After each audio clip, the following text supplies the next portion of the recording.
Hello everyone, Rain here and welcome back to another season of The Bachelor, and this spectacular mansion is the perfect place for another legendary love story to begin.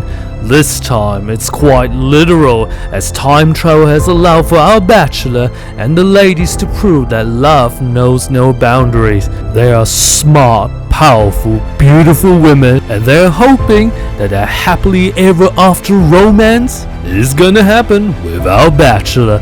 Speaking of our Bachelor, well, he's brilliant, he's handsome, I guess you can say he's you. Strap yourselves in as the Bachelor goes further than any man before on the quest to find love. It's a journey that will be charged with emotion. I don't know whether clearing the air about this will salvage my relationship with Xiao. Zhen Ji says she's over me, making her feel neglected. I totally do not believe her because she railed at me again. Oh my god, Cai Wenji, give me a break. Yes, I should have been more respectful of you, but there are 6 other women here and I have connections with other ladies beside you, and I'm sorry for that. What happened between Huinu and Zhou at the cocktail party? I'm actually pretty upset. I've seen a side of Huinu that I didn't think I would see. But when things lighten up, the theme of today's date is husband and wife for a day. Well, the English lessons didn't go too well, but it didn't matter because Sun Shangxiang was just having such a great time, and I'm seeing a more dorky and cute side to someone who is usually very feisty. Man, when we were in the garden, I just got lost in her eyes. Oh god, she makes me feel something I haven't felt in a long time. Love might be at the end of the tunnel. This blindfolded test of trust with Qiao just made my connection with her grow more. I don't ever want Qiao to feel she's not important, because she is. To me, it's amazing how easy it is to imagine every day being like this with Zhou. Let's just go to the chapel now and make it official. There's more to Huinu than this kick-ass warrior. Xiao always takes my breath away every time I see her. I've fallen completely in love with you. Oh, piss off! It's obvious that's how we're going to make money. It's practically love is all around 3 in everything but name. I've asked for the next Dynasty Warriors Origins DLC proposal 2 years later, and this is what I get. I believe in the power of the 3 goddesses of Zhou Jiajia, Wang Xingche, and Zhong Chenyao. Well, that ain't gonna bring the money in. He does have a point. Oh, you bastard! Although we don't have a detailed set of casting call bios for 3 Kingdoms Rebirth, there is sufficient gameplay footage from the demo, trailers and teasers to go over. Plus, with the majority of the love interest being based on historical or historical fiction characters, I think history and historical fiction can provide us some clues on the love interest personalities and potential story arcs. So, unlike my usual news update videos, I will be structuring each love interest bios into their historical fiction, and game canon parts, with the exception of the game's original characters Huinu and Zhou, but there will be timestamps so you will know which version of the love interest I'm talking about, and I will refer to what source I'm using. Alright, let's not wait any longer and get straight into it. According to the historical text, the records of the 3 kingdoms, Cai Wenji, originally named Cai Yan, was from Chenliu Commandery, Yan Province, located in what is now Eastern Henan Province. She was the daughter of scholar and official Cai Yong, who was threatened to work with the tyrant Dong Zhuo. Cai Yong was known as a reformer, and it's unclear whether Dong Zhuo initially wanted to reform the Eastern Han Dynasty or was using Cai Yong for a cover for his tyrannical or womanizing habits. I'm so clever to hire that reformer Qiao so I can pretend to work but to bang all the time. Wang Yuan, Diao Chen's adopted father, later ordered Cai Yong's execution for working and sympathy for the tyrant Dong Zhuo, but it was partly motivated by Wang Yun's jealousy of Cai Yong's talent.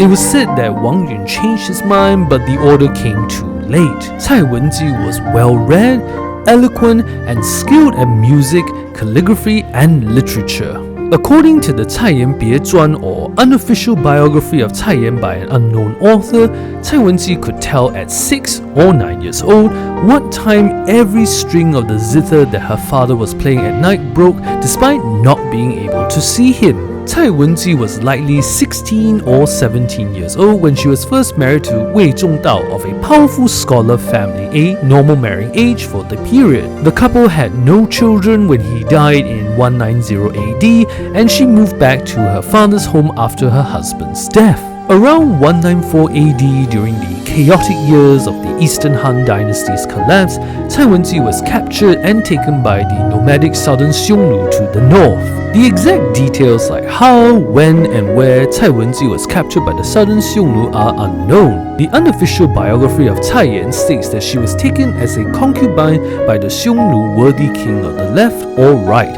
a member of the southern Xiongnu nobility, and had 2 sons with him. Another source, Ding Yi's Fu, or poem, also called Cai Yong's daughter, added that she lived in Xiongnu lands for 12 years. 3 other poems attributed to Cai Wenji expressed her deep sorrow at being in a foreign land surrounded by unfamiliar customs. Later in 206 AD, Cao Cao, who was a great admirer and close friend of her father, decided to pay a ransom, specifically dark jade, according to a fragment of a poem called Cai Yong's Daughter, but by Cao Cao's son Cao Pi, for her return, as he felt sad that his close friend may not have any surviving descendants. The previously mentioned 3 poems attributed to her would express her sadness at being separated from her 2 sons with little chance of being reunited with them. After being ransomed by Cao Cao, she was married off to Dong Si, the chief commandant of commanderies with agricultural garrisons. Man, this woman just can't get a break from being bounced around from husband to husband, eh? Anyway, sometime later, Dong Si was found guilty of a crime and sentenced to death. Cai Wenji went to Cao Cao dressed in the simplest clothing and begged him for mercy. While the execution order had already been sent out, Cao Cao quickly asked for it to be withdrawn, reflecting the persuasiveness of Cai Wenji. As it was cold, Cao Cao gave her headgear, stockings, and shoes. Cao Cao asked her about her memory of her father's library, which consisted of more than 4,000 scrolls, but was lost due to the chaos of the collapse of the Han dynasty. Cai Wenji was able to recall the contents of around 400 items only, and despite Cao Cao's offer for a team of scribes to take her dictation, Cai Wenji insisted on doing the transcriptions herself. Cao Cao provided her with paper and brushes, and she was able to write out the works and send them to him without any errors. Unfortunately, we don't know much more about her later life, such as how long she lived for or what happened to her. If you thought there was very little information about Cai Wenji, wait till you see how much she features in Romance of the Three Kingdoms. Cai Wenji briefly appears in chapter 71 when Cao Cao comes to pay her a visit on his way to battle Liu Bei, and saw a tablet of 8 characters, which were yellow silk, young lady, a daughter's child, pestle and mortar that he didn't understand. So he asked Cai Wenji, "Yo, I don't understand the meaning of this. Tell me, girl." Hey, since it's historical fiction, no harm in a little fun, right? Anyway, Cai Wenji couldn't explain it either, except that her father copied it from a stele about a daughter who committed suicide upon her father's death, and eventually both Cao Cao and one of his strategists, Yang Xiu, figured out the meaning, which was decidedly fine and well told.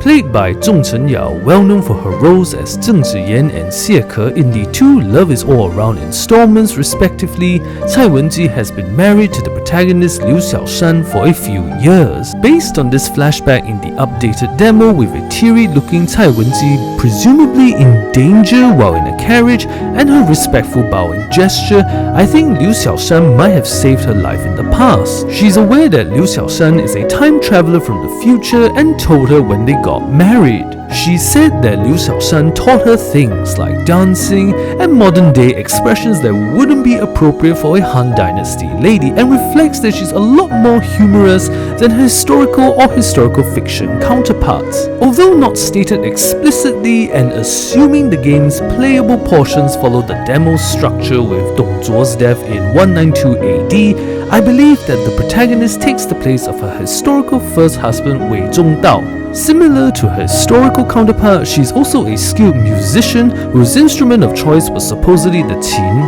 Due to Liu Xiaoshan's amnesia, her romantic arc will likely involve reconnecting with her based on her saying, 我们共同经历了那么多事情，夫君却不记得我了，那我们的感情又算什么呢？虽然你不记得我了，但你还是喜欢我的。 It's implied in the story that Liu Xiaoshan and Cai Wenji have been physically apart for a few years, and likely again when Cai Wenji says, 这次一定不要分开太久。 Another one of her character arcs would likely be about whether to accompany Liu Xiaoshan to be a conqueror or to live a peaceful life with him based on instances like 曾经执笔的手亦可执剑，只要你想，我陪你去兵临天下。我要为了江山考虑。若真不想要天下，我们回小山村也行。我原本就喜欢与世无争的日子，谈情作诗，默写日记。若不是为了你，我才不愿淌这趟浑水呢。回去吧。 Perhaps in relation to this reference about living in a mountain village, we see this other flashback with an admittedly dodgy CGI background that Cai Wenji offers a rap object of some kind. Understandably, because of her marriage to Liu Xiaoshan, another one of her romantic arcs will involve her being jealous of her husband's romantic interest in the other women, evident in lines such as 你倒把我忘了，水三千都是你，这个瓢就不要了。在外面这几年，你嘴了几个？ Oh crap, not again! Come on, I just got the bloodstains out from being stabbed by Ning. We know at some point Cao Cao will hold Cai Wenji hostage, likely to spite Liu Xiaoshan, as we see Cao Cao and Cai Wenji having a meal together, where the hostage situation would explain why Cai Wenji presumably attempts to commit suicide here. Based on their outfits and the presence of some sort of weapon or object between the two, I believe this scene will involve the following exchange. 这天下是孟德的天下。我的夫君会救万民于水火。 I'm not sure, but it is possible that this is the game's replacement of the historical Cai Wenji being taken away by the southern Xiongnu, and maybe Cao Cao might threaten to marry Cai Wenji off to another man? Perhaps in relation to this, Cai Wenji is forcibly taken from Liu Xiaoshan, but at some point will get free based on the scene where we see 你没事吧？没事，他们人呢？此事不简单。我知道，我没救你。 If I was to guess, I think Liu Xiaoshan and Cai Wenji are trying to save some of the other love interests, as we know that Cai Wenji will make it safely to the Wu Kingdom, where the protagonist Liu Xiaoshan is clearly in opposition to Cao Cao. We see hints of other scenes like 我要好大好大的老公。 a more casual version of this blue flowered embroidered dress, her saying 我爱你 or I love you in Chinese, Liu Xiaoshan saying 我要陪赵赵，直到他好为止。 and extended moments of the rainy, melancholic farewell scene where she's actually dressed in the same white robe with patterns on her sleeve that is actually used in the deleted Dragon Ball Festival greetings video, just with a different hairstyle. Zhen Ji was born in where is now considered modern-day Hebei, and her family have been officials just below the highest level in the later All-Eastern Han Dynasty bureaucracy. Her father Zheng Yi was the prefect of Shanghai, but he died when Zhen Ji was just 3 years old. The way history states that Zhen Ji disliked frivolity or silly things, such as not wanting to watch a performer stand up on a horse compared to the rest of her older sisters when she was 8 years old. The way history adds that when she was 9 years old, she enjoyed writing and could recognize a written character whenever she saw it. She often used her older brother's brushes and inkstones, which led to her brothers asking her whether she wanted to be a female scholar, since she should focus on activities traditionally for ancient Chinese women. Zhen Ji replied that writing will allow a woman to properly understand the successes and failures of the past to be a wiser person. Ooh, burn! As the Han dynasty started to fall apart, the ensuing chaos led to Zhen Ji at the age of 10 to tell her mother that her family should share their stored grain to show kindness to the people. Her kindness was evident in how, after her second elder brother Zheng Yan died when she was 14 years old, she showed great love for her widowed sister-in-law and niece or nephew, even telling her mother that she should treat her sister-in-law as her own daughter. The way history states that every time Zhen Ji went to sleep, her family seemed to see someone bringing a jade garment to cover her, and they often marveled at it together. Honestly, I would crap myself if I saw that happen every night to one of my family members. Anyway, the physiognomist Liu Liang later examined Zhen Ji and said the exalted status of this girl shall be inexpressible. According to Chen Shou's original records of the Three Kingdoms, Yuan Shao, another powerful warlord and friend of Cao Cao, arranged for Zhen Ji to be married to his middle son Yuan Xi. Zhen Ji remained in Ye City with her mother-in-law when her husband Yuan Xi left to govern another place called Youzhou. When Cao Pi's forces breached the Ye City walls, Cao Pi found Zhen Ji and her mother-in-law in the main hall of Yuan Shao's residence before she was married to Cao Pi. Other sources cited in records of the Three Kingdoms expand upon this somewhat matter-of-fact version, such as stating that despite being frightened, showing her face led to Cao Pi seeing her as an extraordinary woman, or her mother-in-law assuring Zhen Ji that her beauty has captured Cao Pi's attention. Zhen Ji would have two children with Cao Pi, Cao Rui, who would become the next Wei Emperor, Emperor Ming, and a daughter who we only know by her title, the Princess of Dongxiang. The Wei history tells us that as Cao Pi's main wife, Zhen Ji was kind, as she gave advice and comforted the various consorts of her husband, including those who didn't have his favor. The Wei history adds that Zhen Ji was very humble and even begged Cao Pi not to send away one of his consorts, Madame Ren, and that Zhen Ji was very loving of her mother-in-law. Zhen Ji supposedly told Cao Pi that she wished for him to find many chaste and beautiful women for him to have more children, just like how the legendary Yellow Emperor had many descendants due to having multiple wives. Cao Pi, in his heart, appreciated this. Oh, I can't imagine why he would think that. Oh yeah. Unfortunately, in her lifetime, she wasn't designated as Empress of the Wei dynasty because of one of her husband's new consorts, Empress Guo, who became a favorite and was a shrewd strategist in advising Cao Pi. Historical sources suggest that slander by Empress Guo and her being greatly favored annoyed Zhen Ji and led to her becoming quarrelsome.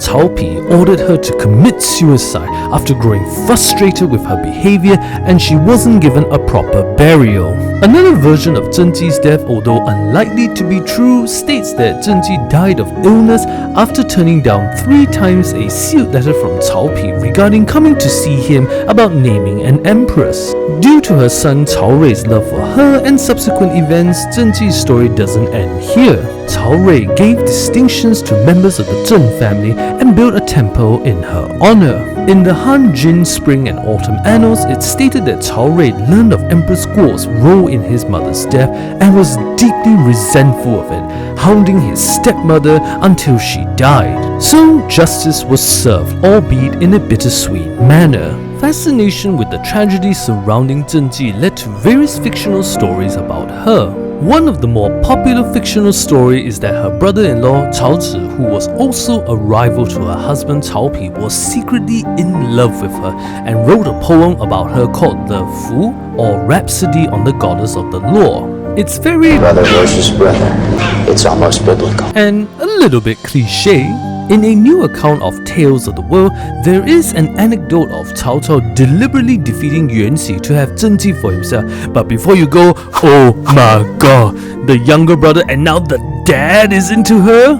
This anecdote is unlikely to be true, as the author Liu Yiqing and others of the later Liu Song dynasty held negative views of Cao Cao. Played by Wang Xingchen in a very long overdue return to the FMV genre since her role as Li Yiqing in the original Love Is All Around, Zhen Ji was a former lover of the protagonist Liu Xiaoshan, and they knew each other in Luoyang, possibly for a long time, as hinted by her words. 刘小山，你再救我一次。 As with her historical counterpart, she is married to Yuan Xi, the second son of the warlord Yuan Shao and former close friend of Cao Cao, although the devs changed the circumstances so that Yuan Xi fled the battle. It seems the game's canon is inspired by a new account of Tales of the World, as Zhen Ji states that Cao Cao is interested in her, and this isn't a speculation, as Cao Cao states, 袁熙弃夫人而去，无义则离。3日之后，孟德当迎娶夫人，夫人嫁了孟德，便知道孟德的好了。 Although following on from that scene, we see Zhen Ji pushing away Cao Cao as we can see his red robe and belt over here. I believe Zhen Ji might have an agenda of her own as we see her dressed like a ninja, and we know it takes place in Cao Cao's camp because we can see the same gate and tower where Huinu greets Liu Xiaoshan, and in the background here. This better quality photo shows Zhen Ji in Cao Cao's command tent based on the curtains, so I'm guessing Zhen Ji wants to steal something that Cao Cao has, and perhaps if the devs continue their changing of the lore, maybe it was all along Zhen Ji who let herself get caught. Like that's a twist. We can also see Cao Cao's one-eyed general Xiao Dun based on his armor and long hair. But I'm not sure whether it's connected to this other scene where we see Zhao Yun, one of Liu Bei's generals, appear presumably to defend the protagonist, or this scene where I assume is Xiao Dun threatening the protagonist, although we do see Zhen Ji in the background here. But we know based on the trailers that the protagonist and Cao Cao will oppose each other inevitably. This individual agenda is hinted at when Cao Cao said, 那你为何受袁夫人蛊惑，背叛孟德？ Zhen Ji wears this ninja outfit in a different daytime scene and in another where she says, 再问你一次，要不要走？ suggesting whatever her mission is, it will be one of her character arcs throughout the game. My theory is that her agenda will be her own personal ambition to rise up the ranks at whatever cost, because as with her historical counterpart, Zhou Su confirms that the physiognomist stated that Zhen Ji will be of exalted status, so perhaps the game canon version of Zhen Ji wants to make that into reality with her own hands. Plus, it would explain why despite being a captive, using her own words, not mine, her clothing becomes more elaborate from the simpler white and yellow outfit to this dress with a white skirt and gold embroidery which she wears alongside a gold headband. The biggest suggestion of her rise in status is that when she wears this purple and green blouse, all her hair accessories have become fully gold than her previous usage of jade or mixture of jade and gold accessories which would have symbolized high status in the Han Dynasty. I think Zhen Ji's ambition or actions would cause friction between her and Liu Xiaoshan, which will explain these scenes where we see Zhen Ji shove away and react angrily to the protagonist, why Zhen Ji talks of 现在就杀了我。 and why Zhen Ji tells Liu Xiaoshan, 可是你打死我。 implying that reconciling their different paths will be one of her romantic arc, something suggested in 怎么会变成这样？ We see more of her in this purple and green outfit where she pours tea, and in unknown context being tied up either because the protagonist found her doing something suspicious or could be trying to free her amongst other things, followed by a nighttime scene where she looks at Liu Xiaoshan seductively with a focus on, oh good lord. I think I need to pray a lot. Plus, come on, the makeup along with the purple and green dress just makes her look more evil and seductive, as though she's going to... Even in the heart of the lovers all-around empire, the emperor in Chinese still feels fear. I have been waiting a long time for one of my original cast members to come home. Now I will have my Revenge on being excluded from the lovers all-round empire.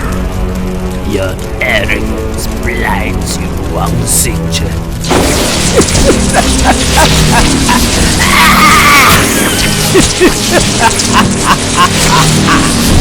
Now you will be reminded of the full power of a successful franchise.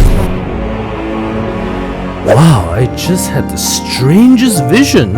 Anyway, we see Zhen Ji wearing the same yellow top when she meets Liu Xiaoshan again, but with a translucent purple robe as she says, 刘小山，我有话想跟你说。 The more elaborate gold hair accessories suggest this takes place later in the game. Zhen Ji can be seen in the bottom right with Cao Cao dressed in the furry coat, Huinu and this beefcake general who's half naked for some reason in a continuation of the scene here. 我把他送回来，只为了换回和曹公的友谊。 怎么会变成这样？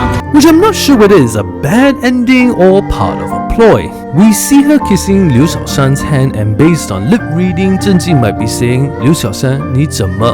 Or what are you doing, Liu Xiaoshan? Possibly because of Liu Xiaoshan flirting with Zhen Ji while she could be betrothed to someone else like Cao Pi perhaps? We see her in a lighter purple dress in the affection point summary portrait that hasn't been seen in any of the clips or trailers so far, and a white robe with a gold top in the Dragon Boat Festival greetings video. But this could just be an initial costume concept and is not really seen in other release footage. Sun Shangxiang is actually the name popularized in later historical fiction, and her real name was not written in the records of the Three Kingdoms where she's only called Lady Sun, but I'll stick to calling her Sun Shangxiang due to its popular usage. She is Sun Quan's sister and the daughter of Sun Jian, a famous general and warlord. To solidify an alliance between Liu Bei and Sun Quan against Cao Cao, Sun Shangxiang was married off to Liu Bei where she was probably around 20 years old and Liu Bei was 50 years old. In Fa Zheng's biography in Records of the Three Kingdoms, who was an advisor to Liu Bei, Sun Shangxiang is described as having the courage and energy of her brothers, and she was accompanied by more than 100 female attendants, all capable of bearing arms. Whenever Liu Bei visited, he trembled for his life or his heart turned cold every time he saw her, depending on the translation. It is suggested that she was quite an independent lady, as in the unofficial biography of Zhao Yun added to the records of the Three Kingdoms and cited by later commentator Pei Songzhi. Liu Bei appointed Zhao Yun as major of the base camp to maintain order, as Sun Shangxiang felt free enough to order the Wu soldiers and officials to the point of lawlessness. This independent streak was a point of concern, as Zhuge Liang said that Liu Bei feared that Sun Shangxiang would cause rebellion under his very nose, and Fa Zheng even advised Liu Bei to send Sun Shangxiang back. Justifying these concerns, around 211 AD, Sun Shangxiang returned to the Wu kingdom and attempted to take Liu Bei's heir Liu Chan lightly to serve as a future hostage, but was intercepted by Zhao Yun and Zhang Fei. We don't know the details of the negotiations, but it must have been delicate and tense. The result was that Liu Chan stayed behind in the Shu kingdom, while Sun Shangxiang returned to the Wu kingdom, and understandably, the marriage was considered to have effectively ended. Unfortunately, for such an interesting lady who didn't fit the typical Han Dynasty female standards, the historical records don't tell us more about the historical Sun Shangxiang, leading us to a lot of perceptions about her being shaped by historical fiction. In Records of the Three Kingdoms in Plain Language, a Yuan Dynasty text compiled before the more famous Romance of the Three Kingdoms, Sun Shangxiang is a clever 15-year-old lady who initially agrees to the arranged marriage as a ploy by Zhou Yu, one of Sun Quan's greatest strategists, to assassinate Liu Bei so she can achieve everlasting fame. But she changes her mind after witnessing a sign, and the couple grew to care for each other. While Sun Quan initially supported this plot, he changes his mind upon meeting Liu Bei due to the advantages of having him as a brother-in-law, and Sun Shangxiang's defiant personality causing the Wu generals to be afraid to hurt her husband. Using elements of actual history and from the plain language tales, the Romance of the Three Kingdoms version of the arranged marriage between Sun Shangxiang and Liu Bei is also a ploy by Zhou Yu to regain control of Jing province, which Liu Bei has taken charge of, where the idea was to hold Liu Bei hostage and pressure him to give up Jing province when he comes to the Wu kingdom to marry her. Sun Quan's mother became incredibly upset that her daughter was being used as a pawn, but eventually Liu Bei's polite character persuaded her that he would be a good match for Sun Shangxiang. Trying to turn things around, Zhou Yu and Sun Quan decide to shower Liu Bei with luxury so they will forget about Jing province and they could kill him when his guard was down. As with the plain language version, her relationship with Liu Bei is more loving and affectionate as she is willing to help Liu Bei escape from Wu. Similar to her historical counterpart, Sun Shangxiang was described as being very fierce and determined, with the Wu kingdom officers fearing her. Sun Shangxiang was able to intimidate the Wu generals who were sent to capture herself and Liu Bei to stand down. Romanticizing the episode where Sun Shangxiang returns to Wu with Liu Chan, she was falsely informed that her mother was dying and wanted to see them both. But you guessed it! This was part of Zhou Yu's scheme to take back Jing province. Ultimately, Zhao Yun rescues Liu Chan and Sun Shangxiang returns to Wu unaware of the plot. Unfortunately, she commits suicide after hearing false news of Liu Bei's death during the Shu Kingdom's defeat at the Battle of Xiao. So, who's up for a happier ending? Played by Wang Yuqing, and similar to her historical and historical-fictional counterparts, the game version of Sun Shangxiang is described as having the courage and energy of her brothers, and we can see that same feistiness when Sun Shangxiang says, 我说话算话，才不像你。 The scene seems to skip a bit as we hear the protagonist Liu Xiaoshan laugh a bit before being kicked by Sun Shangxiang when she says, 谢谢。 This scene likely takes place at the same time as the screenshot and her pointing her bow at you because of the same armored outfit and the white table in the background. Other than being able to use a bow and alluded in her saying, 自小舞刀弄枪。 we see her practicing using a sword, using a dagger at Liu Xiaoshan in an unknown context, and perhaps in connection to this, Sun Shangxiang is thrown onto the ground. As the various trailers and clips indicate Liu Xiaoshan will fall out with Cao Cao, I believe Liu Xiaoshan will flee to the Wu kingdom, which, because it was historically a vassal to Cao Cao, and could explain this scene where Sun Quan and Sun Shangxiang have likely poisoned the protagonist based on him coughing blood and her holding this jade cup. Interestingly, we see more of the scene when Sun Quan introduced Sun Shangxiang, saying, 这是舍妹，从小当男孩子养的。 but it's unclear whether it's before or after the poisoning. Furthermore, this initial poisoning reaction to avoid Cao Cao's wrath would explain Sun Shangxiang's dialogue that was incorrectly translated in the first trailer, 便是与那曹贼为敌。 and she's clearly a woman who can hold her liquor. We can see her holding a riding crop or whip in a different scene as she's wearing a full red dress without a cloak that she demonstrates here when she says, 你给我过来。 and by another moment where Sun Quan says, 妹妹，不要闹了。 Interestingly, the clip featuring her describes her as actually very adorable, like a little teddy bear, something that's different from her historical counterpart, and we can see in scenes like an English lesson scene where she says, 老师，我是陪嫂子和小强姐姐来的。we can see another part of the English lesson scene with Sun Shangxiang in the background. This cuteness seems to reflect a naivete on her part, as when Liu Xiaoshan asked Da Qiao to 双修 or cultivate immortality together, which means to spend time romantically while training together. She says, 再我一个。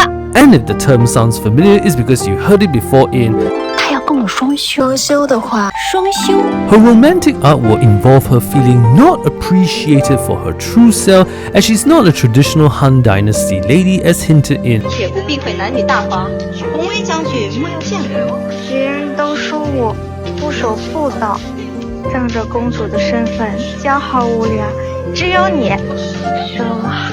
My guess is that her romantic art will also involve her showing her more adorable side as you spend time with her, such as this moment where she blushes after Liu Xiaoshan kisses her cheek, and this outdoors one-on-one scene with her, probably a confession scene where she says, 哥哥，我等了你好久。 and my god, am I getting lost in her eyes? Because she's wearing a jade accessory in her hair, we know it's a separate scene from that cultivating immortality question with Da Qiao, and when she's practicing her sword where she doesn't have that jade accessory in her hair. I'm unsure on whether the arranged marriage between Liu Bei and Sun Shangxiang will still occur in the game's story, but it's hinted at when Sun Shangxiang says, 我的婚事我自己做主。 if that's still the case, it would make for interesting drama since the protagonist is a sworn brother of Liu Bei. But anyway, as we saw from both history and fiction, it's clear that Sun Shangxiang and Liu Bei aren't just meant to be together. Oh, I mean, oh, that's terrible! Then an alliance between the Wu and Shu kingdoms cannot be firmed up by a potential marriage alliance. Xiao, literally meaning the younger Qiao, was not her actual name, but it's used because we don't know her name except for the Qiao surname. Her father may have been a grand tutor called Qiao Xuan or a general called Qiao Rui. She and her elder sister Da Qiao were from Lujiang Commandery and were celebrated beauties in the later or Eastern Han Dynasty. When Sun Ce and Zhou Yu captured one city in Lujiang Commandery, Zhou Yu took Xiao to be his wife. Whether it was consensual or not is unclear from the records of the three kingdoms. She and Zhou Yu likely had 3 children, 2 sons named Zhou Xun and Zhou Yi, and a daughter who married Sun Den, the crown prince of Wu. Unfortunately, her husband Zhou Yu died of illness around the age of 36 years old, and we don't know much more about the historical Xiao's life after this, although legends would state that she died of a broken heart. Speaking of legends, we move to the plain language version where she's described as being young and extremely beautiful, who Zhou Yu was absolutely in love with, a feeling that was clearly reciprocated as she calls him my Zhou Yu when Zhuge Liang asked for military aid to save Liu Bei. In Romance of the Three Kingdoms, Xiao's presence in the story is expanded a bit more, albeit indirectly. As with history, she was married to Zhou Yu, who was skeptical of forming an alliance with Liu Bei against Cao Cao. Knowing this, Zhuge Liang deliberately misquoted a poem by Cao Cao's son Cao Zhi called An Ode to the Bronze Bird Terrace and changed the lines talking about 2 bridges because the Qiao surname sounds like the Chinese word for bridge to he would have the 2 Qiaos, these beautiful ladies of Wu, that he might rejoice at them morning and evening. As predicted by Zhuge Liang, Zhou Yu was insulted, saying, "You old rebel, this insult is too deep," and thus was convinced to ally with Liu Bei against Cao Cao.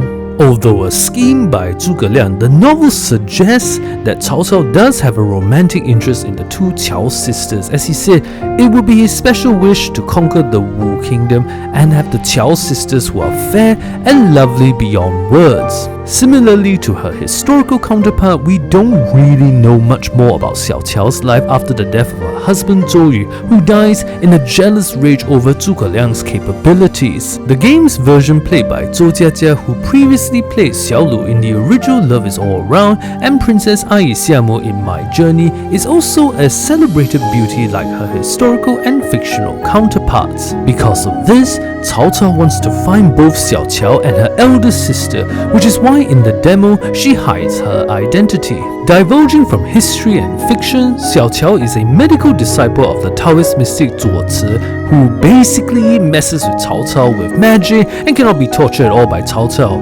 I'm serious, this is the true TLDR version in the Romance of the Three Kingdoms. We know that the 2 sisters are Zuo Ci's disciples based on her words. Her character arc will involve either dealing with a misunderstanding or the role by protagonist Liu Shaoshan in her father's death, as she said, while Da Qiao holds her back in an ancestral shrine or temple dressed in traditional Chinese white mourning clothes, and indicates her father will die at some point in the story. In the same scene, we see her draw a dagger in anger at Liu Shaoshan. We see her looking a bit shy and with various responses in a pink embroidered dress, and she wears this same pink dress in a rooster or cockfighting game with Cai Wenji set in the Wu Kingdom based on the Sun flag in the background, where we hear snippets of dialogue like 别说，还挺好玩的。我习惯翻山越岭，我是不会输的。小乔，我们休息一下。The dialogue is not in sync with the visuals, suggesting it takes place separately. Xiao is also a dancer, and this scene takes place not too far from when she's treating assassin Huinu based on the lining of beads on her dress, science sleeves, and the same background settings such as the lanterns and traditional Chinese round table appearing in both scenes. We see her during the English lesson where she said, suggesting that although Liu Shaoshan and her don't get off on the right foot, her romantic arc will involve dealing with jealousy over Liu Shaoshan's interest in the other women, which could be interesting to see in relation to her older sister Da Qiao. This jealousy is hinted at when she says, 你为什么要救我？救了我，却又把我给忘了。 At some point during the English lesson, we can see Xiao looking happily at Liu Xiaoshan and she calls him but I can't tell whether that's what she's saying and oh my goodness, 杜姐姐 is such an adorable laugh. She's wearing the same dress in this nighttime scene, suggesting this takes place after the English lesson, maybe a heart-to-heart talk after spending the day together? There's nothing in the release footage so far to suggest she's married to Zhou Yu as in history and fiction, with the most obvious part being that Zhou Yu hasn't been explicitly identified so far, but I believe this character is Zhou Yu based on this hint of romantic rivalry for Xiao's affection. 我们的关系就是这样了，他有我的衣衫，有我的首饰，你明白了吗？ It is plausible that a potential marriage between Zhou Yu and Xiao will be explored later in the game, but with the various changes to her character and timeline, maybe things aren't just meant to be. Oh, I mean, that's not historically accurate! We see other scenes featuring Xiao, like in brief shots of an orange dress scene in the initial Dragon Boat Festival video that got deleted, an exchange between Xiao and Liu Xiaoshan. 我喜欢你的时候你不主动，我现在是不是就喜欢欺负我？我欺负你，没欺负别人，你还不懂我什么意思？ A private conversation moment, 你这婢女真懂事啊！ and in an unknown context pulling her hand angrily away from Liu Xiaoshan with a shocked Qiao. We see the Qiao sisters captured in this prison, which I assume is due to Cao based on Xiao's concerns, and again in possibly a separate scene due to the different background, but based on Qiao's reaction still being held as prisoners. Before I go further about Qiao, I just want to state there will be some overlaps in information for the Qiao sisters because history, fiction, and the game tend to treat them as one entity, but I'll try to emphasize the parts that concerns Qiao more. Qiao literally meaning the older Qiao, and similar to her younger sister Xiao's name, Qiao was not her actual name because it wasn't recorded with the exception of her surname Qiao. Her father could have been the military general Qiao Rui or grand tutor Qiao Xuan. She and her younger sister were well-known beauties in the later or Eastern Han Dynasty and were from Lujiang Commandery. According to the records of the Three Kingdoms, when Sun Ce and Zhou Yu captured one city in Lujiang Commandery, Qiao was married to Sun Ce, and it was said that Sun Ce joked with Zhou Yu saying, "The two Qiao girls may be exiles, but now they have us for their husbands. They have all they need to make them happy."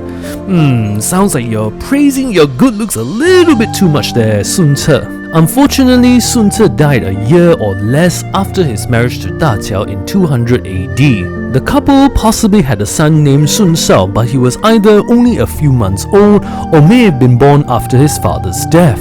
Sun Ce's biography would state that Qiao would mourn for her husband for months and passed away due to her grief, suggesting there were true romantic feelings between the two in history. As with history, Sun Ce unfortunately dies too in Romance of the Three Kingdoms, and Qiao was at her husband's deathbed who told her, "Unhappily we have to part while still in the full vigor of life. You must care for my mother. Your sister will come to see you presently, and you can ask her to tell her husband Zhou Yu to help my brother in all things and make my brother keep to the way I have taught him to walk in." Qiao doesn't appear again in the novel and only indirectly when Zhuge Liang deliberately misquotes a poem by Cao's son Cao Zhi called An Ode to the Bronze Bird Terrace and changed the lines talking about two bridges to something suggestive about the Qiao sisters because the Qiao surname sounds like the Chinese word for bridge to these lines where he says he would have the two Qiaos, these beautiful ladies of Wu, that he might rejoice at them morning and evening. As Zhou Yu was a close friend to the late Sun Ce, Zhuge Liang knew that he would be insulted by the thought Cao would want to snatch away his best friend's widow. Although the novel does imply that this wasn't simply a scheme by Zhuge Liang, there was actually interest from Cao to capture the Qiao sisters, as he had heard they were fair and lovely beyond words. Interestingly, in the earlier plain language version, Qiao is mentioned to be Sun Quan's daughter-in-law rather than his sister-in-law. As with history and fiction, Da Qiao, played by Yi, was married to Sun Ce, as Sun Shangxiang calls her, and is certainly reflected in this regal robe she's wearing that would have been appropriate for the wife of the previous de facto ruler of the Wu Kingdom. We also see her in this outfit holding a silk fan. I don't believe she has a son, unlike her historical counterpart, as that's not mentioned so far. Because of her being a widow, and in traditional Chinese culture where women who were widowed were largely expected to remain unmarried to show their devotion to their deceased husbands, maybe her romance arc will involve her struggling with whether it's appropriate to find new love while being recently widowed, and possibly before the traditional Chinese mourning period is completed. Based on Xiao Qiao's words, we know that Da Qiao is also a medical disciple of Zuo Ci. In an unknown context, we see Liu Xiaoshan holding Da Qiao down in what looks like a stable, and we see another shot presumably afterwards. Da Qiao is possibly the most skeptical of the love interest, as she says, suggesting she's not immediately interested in Liu Xiaoshan, exemplified in this. One more time! So I believe her character arc will involve growing to trust the protagonist, which we see hints in her saying, 你能终结乱世，也能造就这个世界。大乔愿听白小先生的。你已经走到这一步了，还要退缩吗？ And it seems like it involves both sides, as implied in her saying, 你还是不信我。 We see more of this blindfolded test of trust between Da Qiao and Liu Xiaoshan, where the latter feeds her tea and some sort of biscuit. This is likely a moment when the relationship between the two becomes more tender, as Da Qiao says, 我不会离开你的，你别害怕。 and maybe as a consequence of failing a guessing game as a PG version of strip poker, Da Qiao takes off her robe, and we know this scene where she beckons Liu Xiaoshan to follow is related, as her robe is not covering her shoulders. This scene takes place before Da Qiao takes off her robe, as we see her still wearing it when Liu Xiaoshan asks her to cultivate immortality together, or when a man loves a woman, while training martial arts together. Wait, Lan Yunro, you're in the wrong universe. Lin Fan is down that way. By the way, I'm a big fan. Anyway, where was I? 带我一个。 Man, I think you'll be one of my favorites in this game, Sun Shangxiang, but talk about being a lamppost, man. What's interesting is that when Liu Xiaoshan implies a threesome, Da Qiao nods her head, suggesting she doesn't understand the term's true meaning. Or wait, don't tell me she's cool with a threesome? I didn't need that to know that wasn't gonna happen at all. She wears this same pink and purple dress during the English lesson, suggesting it takes place at the same time as the blindfolded test of trust. We see hints of other scenes like Da Qiao looking forlornly in an unknown context, possible lines from her confession. 没关系，你还在成长，我会等你的。姐姐早就喜欢你了。 Being held captive with her younger sister, and crying, likely because of being held prisoner. Coming to the first of the original characters and love interests for this game, we have Zhou Su, played by Qian Shiyi, who is actually the face model for Ping Ping in Black Myth Wukong, which is honestly really cool. Zhou Su and her parents were forced into slavery as they were unable to pay money to Cao Cao's army who came from Qingzhou, and it's implied they were ill-treated by Cao Cao's soldiers. Bought by the protagonist, Zhou Su serves as the protagonist's slave and personal maid, although it's possible she won't always be a slave, as we see her in this light pink and purple dress in this shot, and also when Liu Xiaoshan is tickling her. Her change of status is also implied in her wearing this purple robe with gold embroidery with a gold and jade hairband, clothing items that would have been way too high status for a slave, so it's possible one of her character arcs will involve her attaining freedom. But it's also possible that Liu Xiaoshan treats her very well despite her slave status, as she still calls him my lord while dressed in this outfit. We see her in a light blue and white dress gazing lovingly at Liu Xiaoshan while on a bed, so I think her romantic arc will involve navigating her romantic feelings for Liu Xiaoshan despite the complex situation of him being her master, something hinted at. 说什么？我怎么一个字都听不懂？调教也是一种玩法。调教？请调教我吧。你这样可有点危险。太危险！公子快走！走。你笑死我。 Although we do see that Zhou Su's fondness of Liu Xiaoshan will grow, 公子是这个世界上最好的人，就是他有个怪癖，什么？他喜欢打屁股。哎，别瞎说。 I was about to get us a couple of beers. 那我听话，能不能也打屁股？ Daddy's getting naughty. we know that Zhou Su saves Liu Xiaoshan from danger as she says, 公子来不及了，快走啊！回逍遥津，走啊！ because she's dressed in the same purple and gold dress when she's held captive by Cao Cao, as he said, 主婢女，无养之。 So saving Zhou Su from Cao Cao will be a pivotal point in her story. We see other scenes like 从下先退下，那素素去外面看着，不让旁人打扰公子和乔小姐。只要公子好，我愿意做坏人。别人喜不喜欢素素，素素不在意。公子对素素是真心的吗？奴家的一生都系在公子身上。公子，我要交代一件事情。什么事？其实。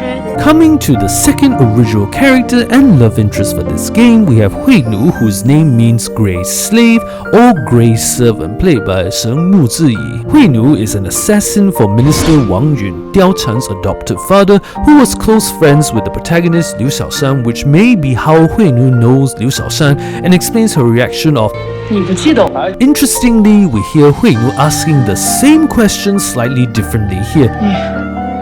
当真不记得我？ Since Huinu asks the question twice, I'm guessing she and Liu Xiaoshan were close. Maybe one or the other save each other's lives. I mean, it's not like Liu Xiaoshan can have past loves all across ancient China beyond Zhen Ji, right? Oh, come on! That wasn't even a historical inaccuracy! Based on an alternative choice in the demo, the protagonist becomes Huinu's master, and she says she doesn't dare to sleep on her master's bed, suggesting her romantic arc will be about overcoming this difference in status, something that is further suggested to her by her say, 我只顾虑主人的安全，奴为主死，天经地义。主人对我很好。我想知道你的名字。 We see Huinu fighting off an unknown enemy faction soldiers in this different outfit with a split cloak, and we know it's likely to save Xiao, who we can recognize based on the orange dress seen in the deleted cast greetings video, and based on her physical closeness to the other woman, likely her elder sister Daqiao being held by this unnamed dude, and probably whose identity nobody gives a damn about. Oh, I mean, yes, every individual in the Three Kingdoms period is important regardless of how much information is known. We see the battle play out further with Huinu's mask getting knocked off and Huinu looking exhausted in a sunset setting, likely after holding off the soldiers for a long time, as we can see the same steps in the background. I think she might be captured and rescuing her will be part of her story. In the game's banner image, Huinu wears a different mask that goes across her face, and in the deleted cast greetings video, we can see Huinu in an outfit not seen in the trailers or demo, but I suspect this was an initial design of Huinu that the devs decided not to use because she has white hair streaks, an eyeliner mark, and a different mask which isn't consistent with Huinu's appearance in the final game.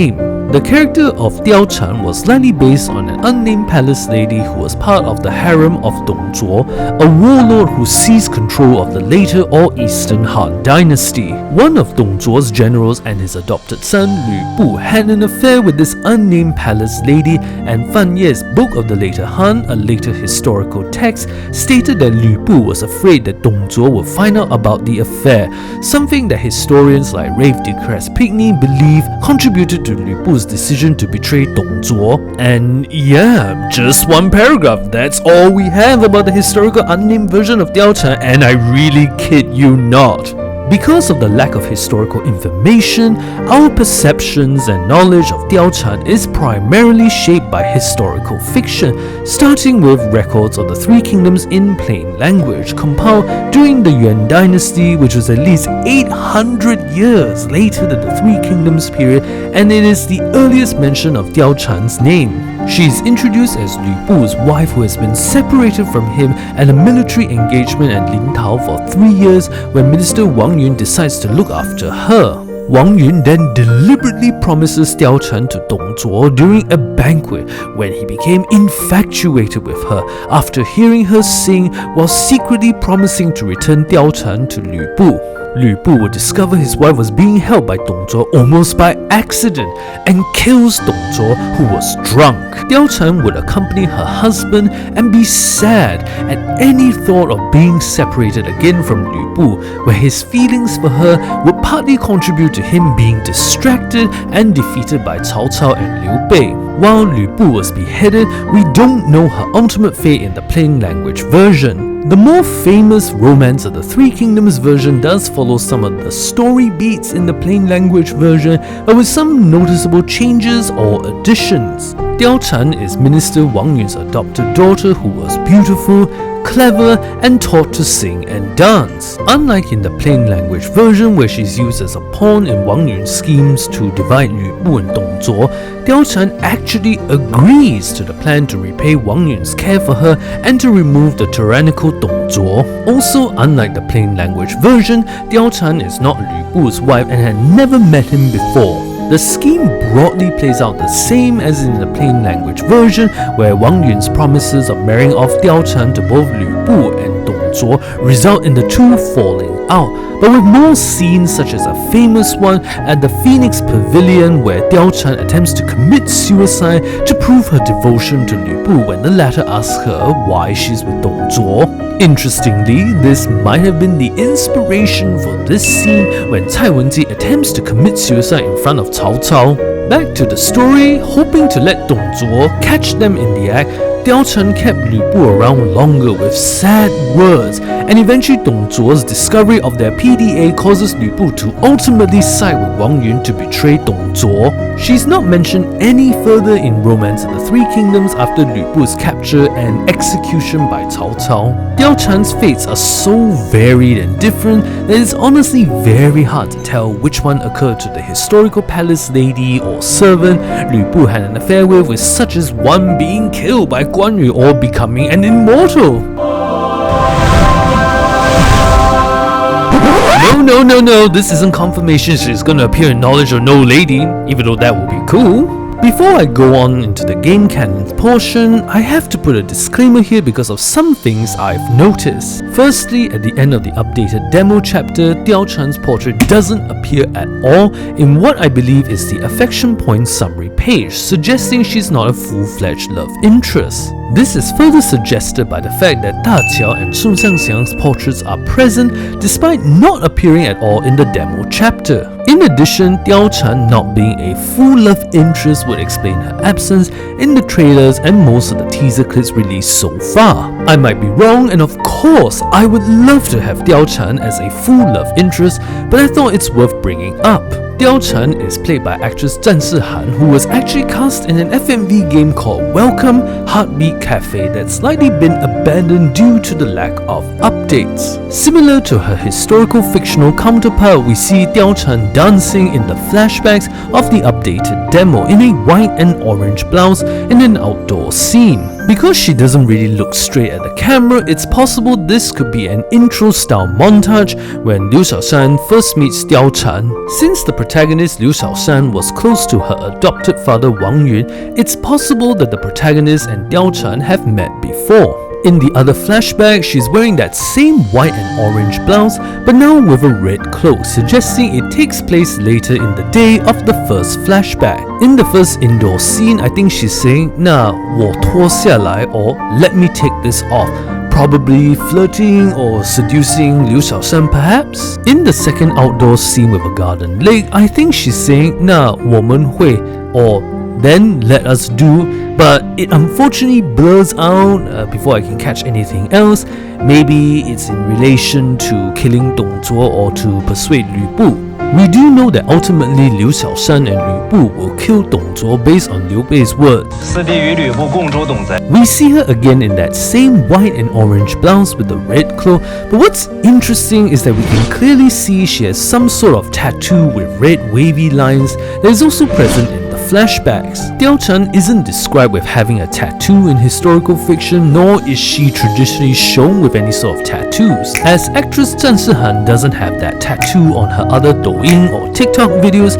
I believe it's either something to do with her character, since we have established the devs have changed a lot of the women's backstories, or it could just be a design aspect. We see Diao Chen in another one of the deleted cast greetings videos, dressed in a different white dress with red lines and robe from the one seen in the demo, and also in the production start photos with admittedly too much beauty filters, I think. In the Steam store wallpaper, we can see her in a velvet red dress with gold embroidery and a white, gold and red robe holding what looks like a luanqi string instrument. In the same wallpaper, we can see Diao Chen's traditional lover Lü Bu looking very much like his Dynasty Warriors counterpart, and also in this brief shot.